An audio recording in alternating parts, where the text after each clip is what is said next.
and everyone that's noticed on YouTube, I'm backstage in Jumbo Records in Leeds with Blinders. How are you? Hello. Hello. Very good. Yeah? So the guys have got an album out, it just came out on Friday, and it's the cusp of the top 40 being announced tomorrow, so we're hoping, fingers crossed, that we're going to be at number one. Won't go that far. So what's it like having your face on a massive Billboard poster with your album on it? It's, I mean, as far as it goes, yeah, it's pretty good. It's pretty good. We saw it in person a few nights ago, and yeah, you know, it's something that we never expected that would exist. So yeah, it was cool, very cool. I can only imagine. So the album's called Columbia. It took about a month to record. Yeah, the process itself took about a month, but the songs that we actually had for the album were maybe spread over about 9 months. But yeah, it was a very intense 1 month period where we went in and we did a lot of live tracking, how you would do an old sort of classic record. And that just worked for us because we were then able to transpose our live sound into a record. And we had the help of a man called Gavin Monaghan, who was our record producer. Who, you know, he really, he has, yeah, he really has. He's got quite the CV, but yeah, he pulled out the stops for us, and it wouldn't exist without him. So credit's where credit due, you know. And credit to you guys, of course, as well. Well, you know. So a month, that is intense as hell. How did it feel afterwards? Yeah, we needed a long sleep. Deflated. Yeah, it was quite deflating. It was, but we were very glad that we put the energy into it, because then you get that sort of rawness of what exists on the record. It wouldn't be what it is now if it wasn't as intense as it was. So the album's called Columbia, and on stage you embody a persona of Johnny Dream with face paint, etc., etc. So does Johnny Dream live in Columbia? Is Columbia a place? Yeah, I think the concept for us is maybe a lot stronger than what it is for other people that listen to it. But I think we that's the way we like to keep it. You know, we like people to take their own, draw their own interpretation from the album. But Johnny Dream does exist in Colombia. But again, that's just something that we came up with to separate the offstage personas with the onstage, and then it allows us to, really perform the way that we would like to perform. So yeah, that's the only reason why that's there. But yeah, we got a little carried away with it whilst doing the album. Look at Beyonce. Sure. So what makes a really good live show for you? Well, that's probably what we think about when we do our performances. You know, the reason why we sound like we do and why we perform like we do is because that's what we want to see from, other bands. I think there's got to be that sort of level of separation. You've got to be scared of what you're seeing on stage, and Bobby Gillespie always used to say from Primal Scream, he'd always go out there and intend to be better dressed than his audience. That was always quite a fascinating way to think about it. But no, you just want something that puts the fire in your belly, and we certainly get it when we get on stage, so we hope people take that when they come and see us. So launching a new album, debut, etc. So loads and loads of press activity around it, massive billboards and whatnot. What is the weirdest thing you've read about yourself so far? I think we saw someone quote lyrics that were not our lyrics. I was like, did you see that? It was like, they're brilliant songwriters with lyrics such as, and then go on to quote lyrics that are not certainly not what we wrote. Like Death Cab or Beatles or something. Yeah, I don't know what that was about, but that was kind of strange. But I don't know. It's been pretty normal surrounding everything else. So. Probably the weirdest one we've had someone saying we're good. Fancy that. So you know about other people's lyrics. What lyrics do you wish you'd have written? Like any song whatsoever? Yellow Submarine. Classic. Absolute classic. I think a lot of the Cave stuff and the Dylan stuff is really quite great. Dylan. Times They Are Changing. That was the first song that me and Charlie played together.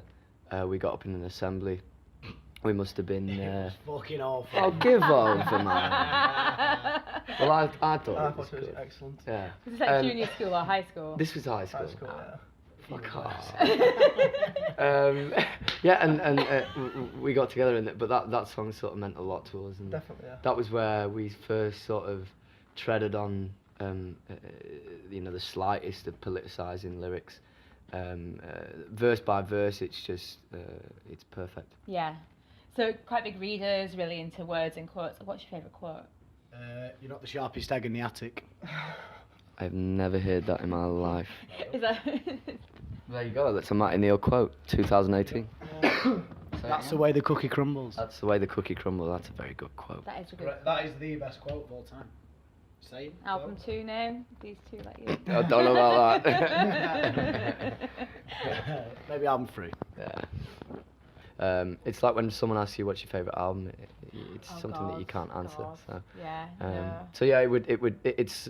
But I do have a lot of post-it notes around my room Right. of these phrases written down. So I don't know, maybe I'll bring one of those in next time. I was going to say, is that how you write music, or? It's sort of, I think it's picking up things as you go along, especially. But that's not to say that we don't write stuff in a stream of consciousness. Sometimes I think it's like picking up a phrase from somewhere and then Yeah. using that as to form the basis of something, or the first line of something and writing from that, really. So. Le Tasse et moi was written like that, Mm. which is the quote from Louis XIV, or supposed quote, I am the state. And that song was just written around a title. Like many of our newer songs that you won't be hearing for some time, but that a lot of those are written around titles as opposed to going in with a concept. Yeah. So are you music then lyrics, or are you lyrics then music? Like, how do you write? Lyrics and music normally, Yeah, mostly. mostly. Yeah. So. But I think some of the newer stuff, again, we want to be a lot more musical with it and just see how far we can push it, really. Yeah. Always progressing the sound, and that's something that we'll always be doing. So you think like the blind and music won't be pigeonholed to a certain genre or style? Do you think that throughout a career, however long it may be, you may evolve or do Yeah. different things and different Yeah. ideas? That is the idea. I don't think we have any intention of revisiting what we're doing. Not doing a Columbia 2. We don't have any intentions of doing that, nor would we be able to understand or relate to anyone who would want to do that as a musician. Why would you not want to move forward? So. Yeah, and keep evolving, Yeah, keep absolutely. it fresh and real. Absolutely. If we were ever to do a tribute band, it would be the Scissor Sisters. Oh wow, amazing. Believe it. Yeah. The best band ever. Have you ever thought about doing a Scissor Sisters cover? You know what? If we got invited down to Radio 1 Live Lounge, I I think think we could do there that. would be room for a Scissor Sisters cover. Yeah. So do you think rock and indie's having a bit of a mainstream revival? We've seen a lot more albums in the charts of recent. I think it's always been there. It's just whether or not that fits into like a topical matter of what people want to hear.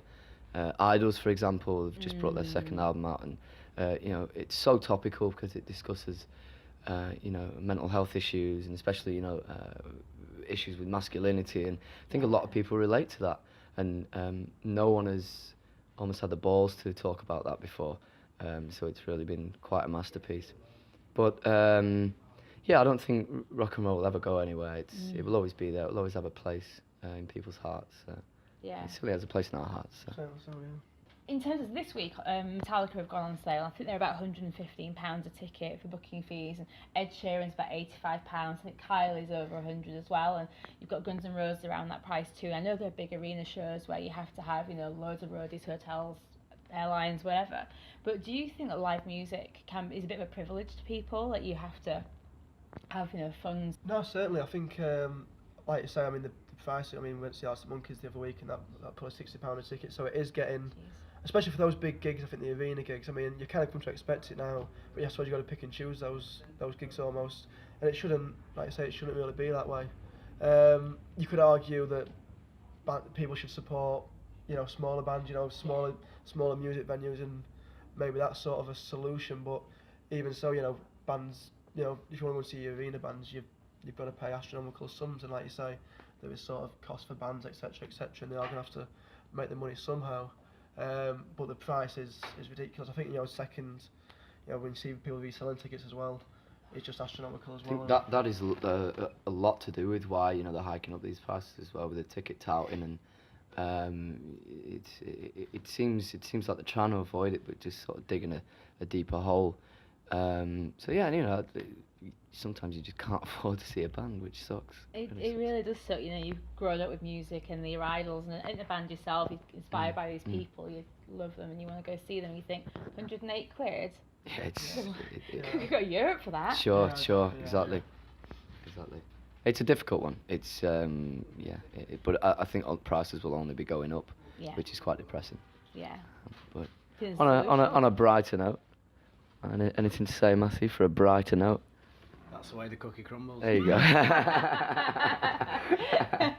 It's been really great to spend some time with you. Would you like a plug of your album before we tell everyone to subscribe on that little button down there? Go on, mate. Fucking buy it. All right. Thanks very much. No, my pleasure. Thank I've you. been Kim, they've been the Blinders. You're watching Never Enough Notes, and you know you want to hit that subscribe button right there. Bye! Thank you. Thank you.